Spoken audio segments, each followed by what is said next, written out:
UTS. Latihan soal untuk UTS. Walaupun UTS-nya masih 2 minggu lagi ya. Minggu depan kan kita masih masuk tuh sesi 8, tapi sesi 8 kan nggak masuk ya. Kita masuk ke dynamic programming.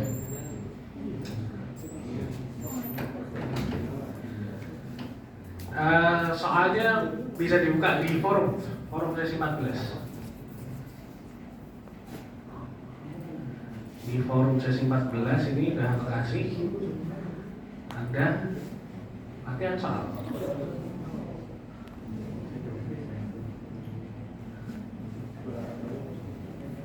Nah, itu.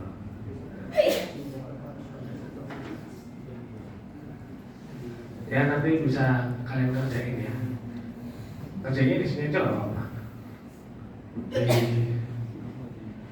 Pakai coret-coret di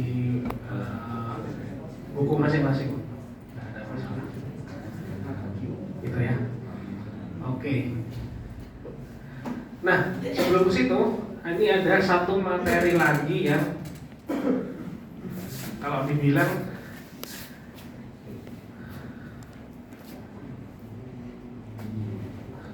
susah, nggak susah, tapi dibilang ribet, iya juga. Itu. Jadi ini sebelum kalian latihan soal, ini ada satu materi lagi namanya amortize. Ada yang belajar keuangan?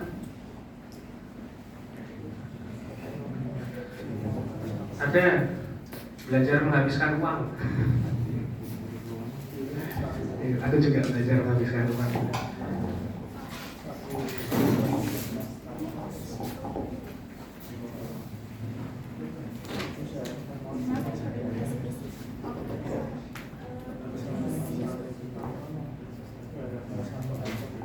Ya, oke. Jadi ini adalah analisis amortize. Ada yang tahu amortize itu apa? Amortisasi. Betul. Kita coba lihat translate. Nah, Google Translate. Amortize itu apa gitu ya? Kira-kira apa amortize? Amortisasi. Nah, ini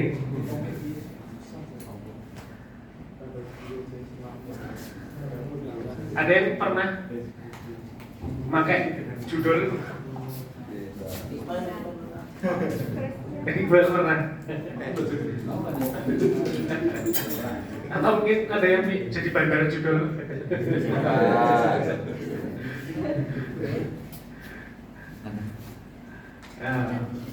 Oh kok judul sih pinjol ya? Pinjaman online. Judul itu judi ya? Ada yang pernah minjem uang ke temennya gitu? Bro, bawa dompet nih, pinjem dulu. Oh, berapa? Goceng gitu kan? beli bensin atau beli apa? Es teh cekek gitu kan? Besok aku cicil. Amortize itu adalah melunasi angsuran atau bahasa kerennya itu adalah nyicil. Kok ngapain kita belajar algoritma kok bahas tentang cicilan gitu kan? Ada yang masih ingat kemarin? Thank you. Bukan. Ada yang masih ingat tentang Big O, Big Theta, sama satu lagi apa? Omega ya, Omega. Big O, Big Theta, sama Omega. Yang paling gede yang mana? Masih ingat nggak? Yang paling gede masih ingat nggak? Yang membawain siapa? Kemarin dari saya. Theta. Masih ingat nggak? Theta. Yang worst case yang mana? Yang big O, yang worst case. Oh, itu adalah worst case. Terus yang paling ngirit apa? Apa? Yang theta. Berarti best case ya. Theta berarti gini ya. Ini best case. Yang tengah-tengah itu yang omega ya. Yang omega ini mid. Oke. Nah, amortize itu kok tiba-tiba ada cicilan gitu kan? Itu karena suatu algoritma kayak kemarin kita udah belajar apa aja? Greedy, belajar nggak? Minimum spending tree, ya kan? Terus apa lagi yang lain? Apa? Apa? Website. Terus apa lagi? Dijkstra. Selain itu apa? Hiring problem. Terus ada lagi ya kak? Apa lagi yang sebelum itu?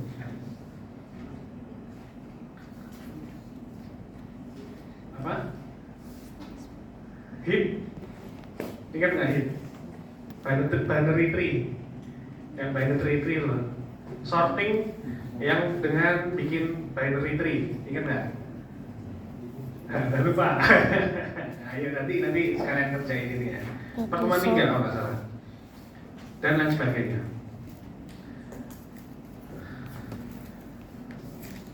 Contoh di hiring problem, ya kan? Masih ingat nggak kemarin worst case-nya ketika kayak gimana hiring problem itu? Ketika kasusnya seperti apa? Kayak segini, itunya segini. Semuanya di interview dan karena kenapa kok semuanya di interview dan di hire? Karena paling besarnya ada di belakang dan itu berurutan gitu kan? Itu worst case-nya seperti itu. Makanya kompleksitasnya apa kemarin kalau seperti itu? 2N ya? N kuadrat atau 2N?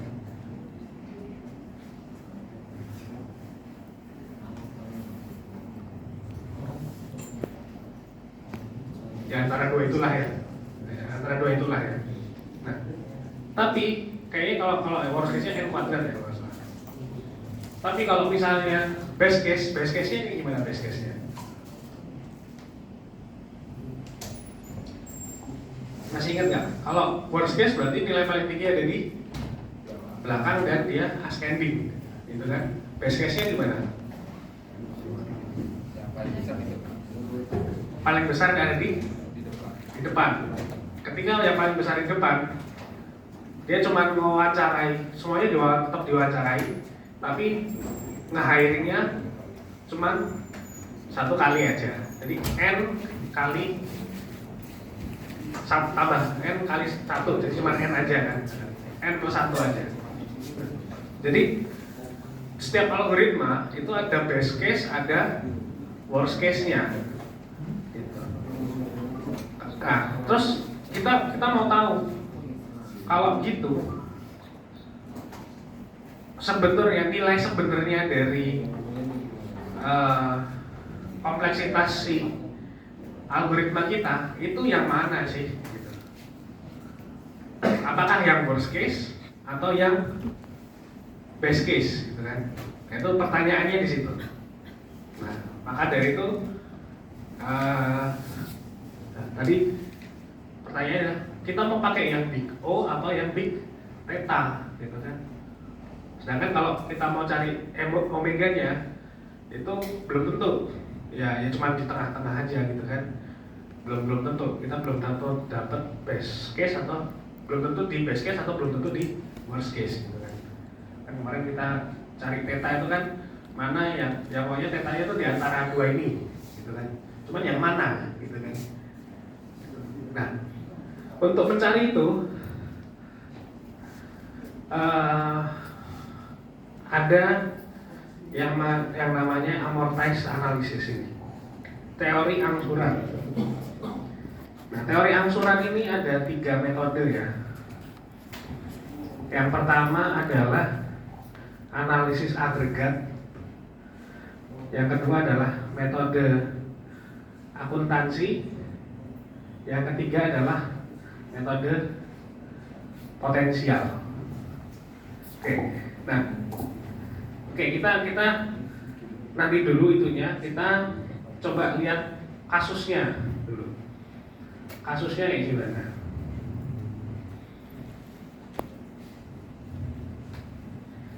Nah, jadi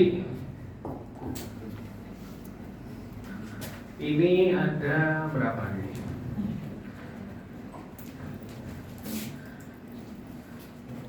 Ada berapa bit ya? 0 sampai 7, jadi 8 bit ya. Ada 8 bit angka. Oke, mungkin kita sederhanakan.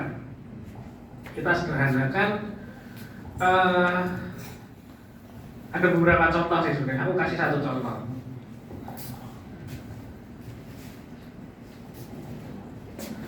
Kita punya 3 digit bit. Yang ingin saya paham, saya tidak paham. Bit itu kita mau bikin dari 0 sampai 8. Kalau 0 berarti bitnya apa? 0. Kalau 1 berarti 1. Kalau 2 1 0 0 dong. Ya kan? Kalau 3 apa? 1 1 1 1. Kalau 4 1 0 0 1 0 0. 5 1 6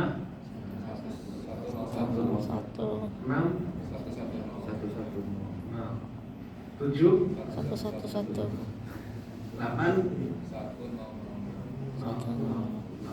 Oke, kita punya bit seperti ini ya, 8 bit, akhirnya 9 bit, ya 8 bit, 8 plus 1.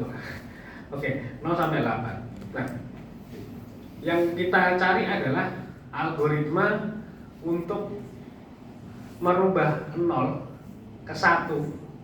Itu kompleksitasnya ada berapa sih? Gitu kan? Maksudnya adalah yang dicari adalah ini kan sebenarnya gini ya. Ini 000 001. Nah, ini kan sebenarnya ini juga di sini ada. Kan seperti ini aslinya ya. Nah, tak kasih contoh ya. Cost-nya atau cost itu apa sih namanya? Biaya untuk merubah dari 0 ke 1 itu adalah 1. Loh, kok bisa 1? Itu dari bit yang list LM apa sih? List yang terkecil, bit terkecil, LSB ya. List significant bit, masih ingat? LSB? Gak ingat ya? Di matematika diskrit ada nggak? List significant bit? Gak ada. List signifikan tuh yang paling kecil, most signifikan tuh yang paling besar. Masih ingat? Oke. LSB itu yang di sini LSB, MSB, most significant bit itu yang paling kiri lah ya. LSB yang paling kanan. Kita dari 0 ke 1 kita mengubah LSB-nya 1 kali, gitu kan? Makanya cost-nya ini kan angka ya, angka Romawi ya. Kok Romawi sih apa sih namanya? Digit lah ya, digit. Ini adalah cost. Oke. Ini adalah biner. Oke. Dari 0 ke 1 itu cost-nya adalah 1 karena yang diubah cuma 1 bit aja, ya kan? Terus dari 1 ke 2 kira-kira cost-nya ada berapa? Yang diubah ada berapa bit? Yang diubah ada berapa? Dari satu ke 2 di sini. Ini yang diubah ada berapa bit? Ada 2 bit. Betul ya? 2 bit. 2 bit itu dari 1 ke 0 dan dari 0 ke 1 begini ya. Ini kan ada 2 bit. Nangkep?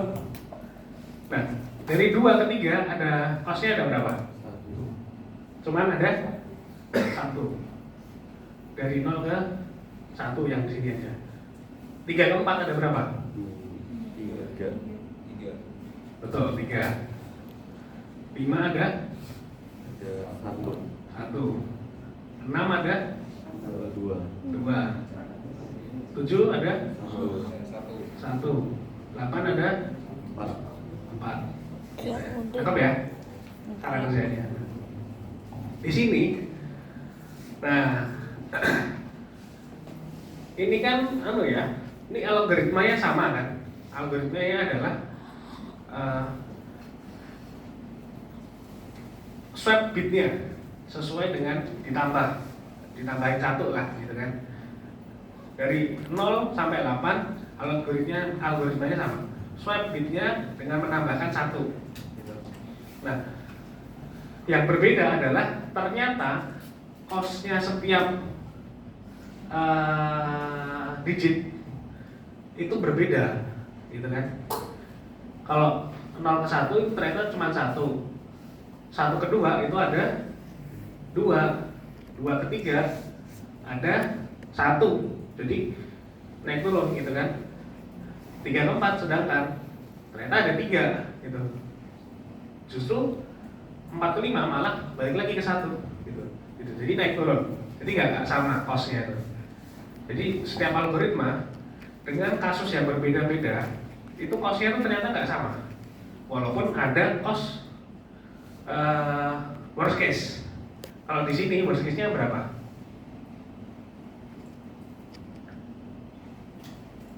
Worst case-nya berapa? Worst case-nya adalah 4, ya kan? Kenapa kok 4 ya? Karena selain di cost ini yang paling besar nilainya adalah 4 yang digit 8 ini. Best case-nya berapa? 1. Yang digit 1, digit 3, digit 5, digit 7 itu. Best case-nya 1. Jadi kalau kita tarik di sini, best case-nya adalah 1, worst case-nya adalah 8, gitu kan? Nah, kalau kita tulis ini jadi theta 1 di sini, theta n, gitu kan? Kenapa kok n ya? Karena n per 2 di sini, n per 2. Karena digitnya ada 8, tapi cost-nya adalah setengahnya digitnya. Gitu. Sampai sini nangkep ya? Jadi ternyata seperti itu. Nah, sekarang kalau kita tanya, terus algoritma ini itu cost-nya ada berapa yang benar, gitu kan? Apakah dia n per 2 atau theta 1, gitu kan? Atau O1 kita juga bisa bilang gitu ya. O1 atau O n per 2. Kan pertanyaan, yang mana yang benar? Kita kan harus milih ya.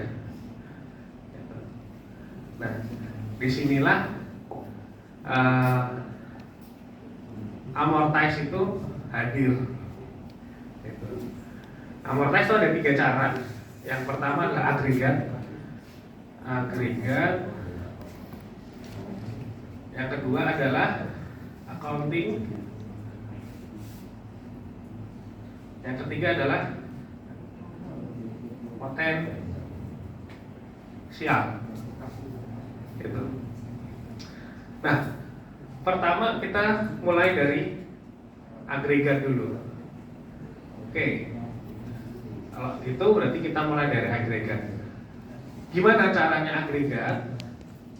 Agregat itu adalah simpelnya adalah average atau Min. Artinya apa? Average atau min? Agregat adalah average atau min. Artinya apa? Artinya adalah rata-rata. Gimana maksudnya rata-rata? Kalau kita bikin rata-rata itu berarti gimana caranya? Masih ingat nggak? Apa? Di total dulu, kemudian dibagi dengan jumlahnya. Ya, betul. Jadi ini adalah sum dari n dibagi dengan n. Ni ya. Dari 0 sampai i. Bagi dengan n. Maksudnya gimana? Maksudnya adalah yaudah, ini kita jumlah aja dulu costnya. Kira-kira kalau jumlahnya ada berapa? Coba aku dibantu hitung. Di jumlah berapa ya? Berapa? 15. 15 ya? Benar kan? 15. 15 ya? 15. Berarti kalau dengan metode agregat, costnya ini adalah 15 dibagi n. N-nya adalah 8. Berarti kita kira mendekati 2 lah ya. Mendekati 2. Jadi apa ini namanya? Kalau dengan metode agregat, kita bisa tahu bahwa U-nya adalah 2. Gitu. Nangkep?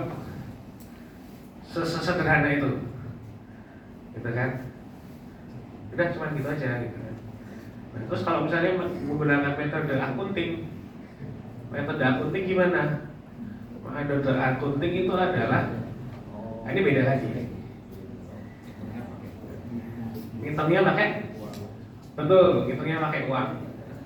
Ada yang sudah digaji sekarang, kalian dikasih saku sama orang tua per bulan atau per minggu. Ada yang per hari dikasih sakunya. Ada yang per bulan ada. Atau per tahun jangan-jangan. Ini apa? Uang saku untuk setahun. Kayak biaya sewa aja ya. Biaya sewa kos-kosan. Kalian ngekos tahunan apa bulanan? Bulanan ya. Oke.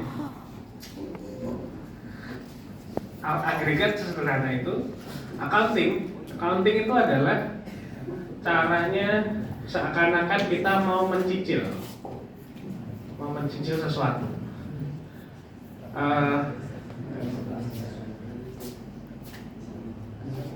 Apa benda paling mahal yang ingin kalian beli? Laptop. Ada yang mau beli laptop? Apalagi? Ada yang mau beli mobil? Ada yang mau beli motor?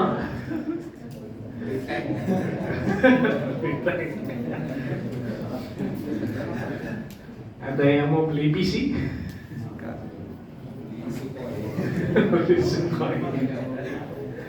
Ada yang mau beli sepatu? Ada yang mau beli HP? iPhone 17. Mungkin mau beli iPhone 17 atau mau beli Xiaomi. Biasanya kalau kalian mau beli barang yang mahal, apa yang kalian lakukan? Yang dilakukan adalah nabung. Yang ditabung itu dari apa? Uangnya dari mana? Uang tabungan itu dari mana? Dari uang jajan. Uang jajan. Setiap bulan dikasih uang jajan 5 juta misalnya. Ada yang uang bulanannya 5 juta? Tidak mungkin. 5 juta, yang 2 juta untuk jajan, untuk makan, ya kan? 3 juta ditabung, ya kan? mau beli iPhone 17, berapa harganya sekarang? Hah? 17,5 juta. Yang paling murah itu ya, yang 256. iPhone 17 Pro gitu kan, yang 25 juta. Nabung 3 juta per bulan, kira-kira kebelinya kapan?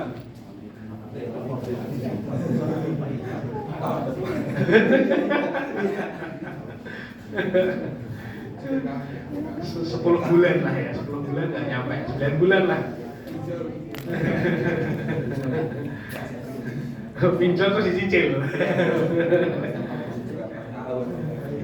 Belinya sekarang, pinjol terus cicilnya sampai setahun gitu. Ya, jadi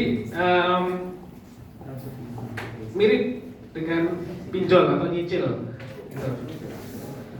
Pinjol atau nyicil atau nabung sama aja.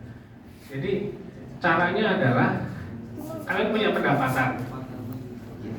Misalnya pendapatan kalian itu 1 kali itu adalah 2, ini kan? Nah ini masuk situ ya, Misalnya masuk sini ya. Ini sequence-nya adalah, ini katakanlah ini setiap bulan ya, ini bulan 1, ini bulan 2, bulan 3 sampai bulan 8, gitu kan? Ceritanya kalian untuk membayar apa ini namanya? Ini tagihan ini bayar tagihan.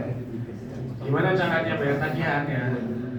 Ada ketika dapat sesuatu berarti ada yang dikasih, ada yang untuk bayar cicilan, ada yang disimpan untuk cicilan besok gitu ya. Nah, misalnya kalian pendapatannya adalah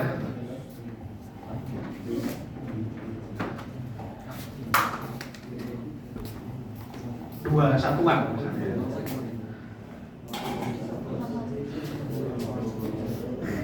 Ini ada P, ini ada save, gitu kan? Di sini kayak gini. Nah, setiap bulan kalian dapat 2, gitu kan? Kalau setiap bulan dapat 2, gimana cara terapinya? Ini yang dibayar, ini pasti ngikutin yang di kiri, gitu kan? Yang dibayar adalah 1, berarti 2 kurangi 1 masih ada sisa 1. Set, gitu kan? Terus habis itu di bulan kedua kalian dapat lagi 2. Kalian masih punya sisa 1, berarti sebenarnya kalian punya 3, ya kan? Terus tagihannya adalah 2, berarti dibayar 2, ya kan? Sisanya masih ada 1. Terus kalian dapat 2 lagi di bulan ketiga, tagihannya 1, berarti dibayarnya 1, masih punya sisa berapa? Sisanya berapa? Sisanya 2 dikurangi 1, 1 ditambah sisanya yang kemarin, 2, berarti sisanya ada 2, ya kan? Terus dapat 2 lagi di bulan keempat, tagihannya 3, berarti yang dibayar harusnya 3, sisanya jadi 1 lagi, berkurang kan? 2 dikurangi 3 kan berarti minjem 1, artinya dari mana? Dari tabungan, sehingga jasa 1. Bulan kelima tagihannya 1, kita dapat 2, bayarnya 1, ya kan? Simpenannya masih berapa? Simpenannya 2 dong ya, 2. Oke, terus di sini dapat 2 lagi, tagihannya ada 2, dibayarnya 2, sisanya masih 2. Oke, ya. Di ketujuh, bulan ketujuh, kalian dapat 2 lagi. Bayarnya 1, tagihannya 1, yang dibayar berarti 1. Sisanya masih 3. Ya kan? Bulan terakhir, tagihannya gede banget, 4. Kalian masih dapat 2 lagi. Dibayarnya 4. Tadi kan 2, simpanannya 3, berarti 5, terus dikurangi 4 jadi sisa 1. Udah, selesai. Artinya dengan pendapatan 2 per bulan, kalian bisa menyelesaikan tagihan kos sampai selesai. Masih sisa lagi, gitu kan?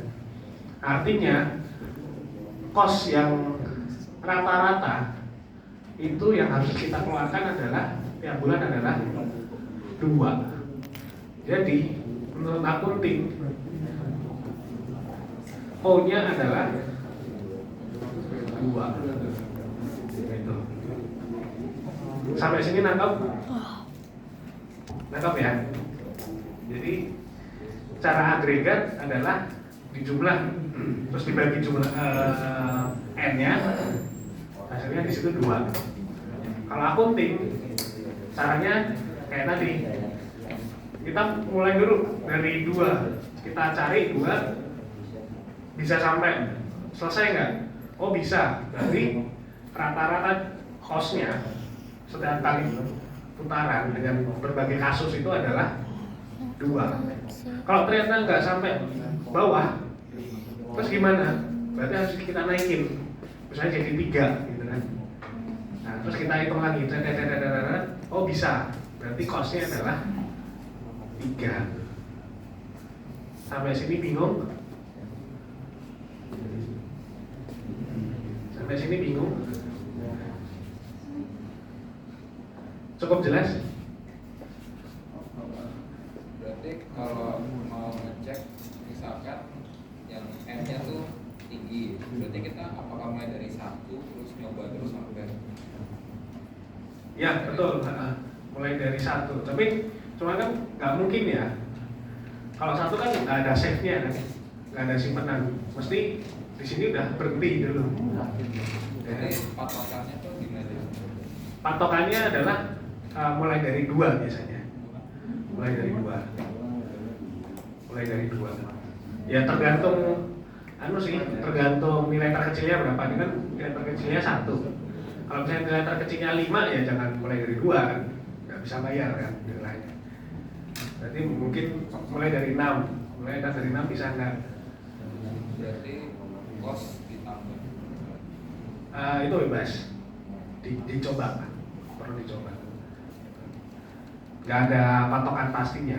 Kalau yang ada patokan pasti rumusnya itu kan yang agregat. Tinggal sumnya terus kemudian dibagi dengan N. Berarti bisa dari situ juga.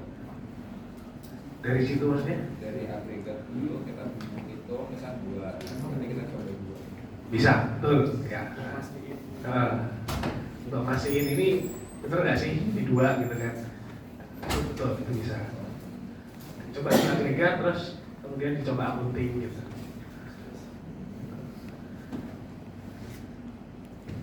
Oke, itu nangkep sampai sini ya. Ada yang masih bingung tentang agregat sama accounting?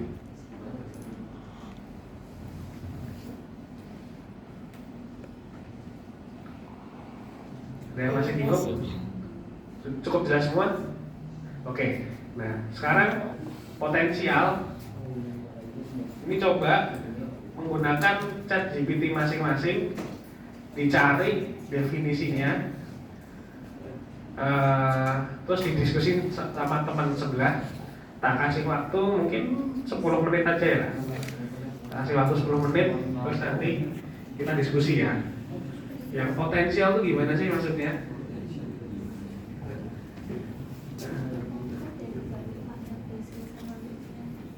Oh ini yang omega, ini yang theta ya, itu ya. Oke. Thank you Christian.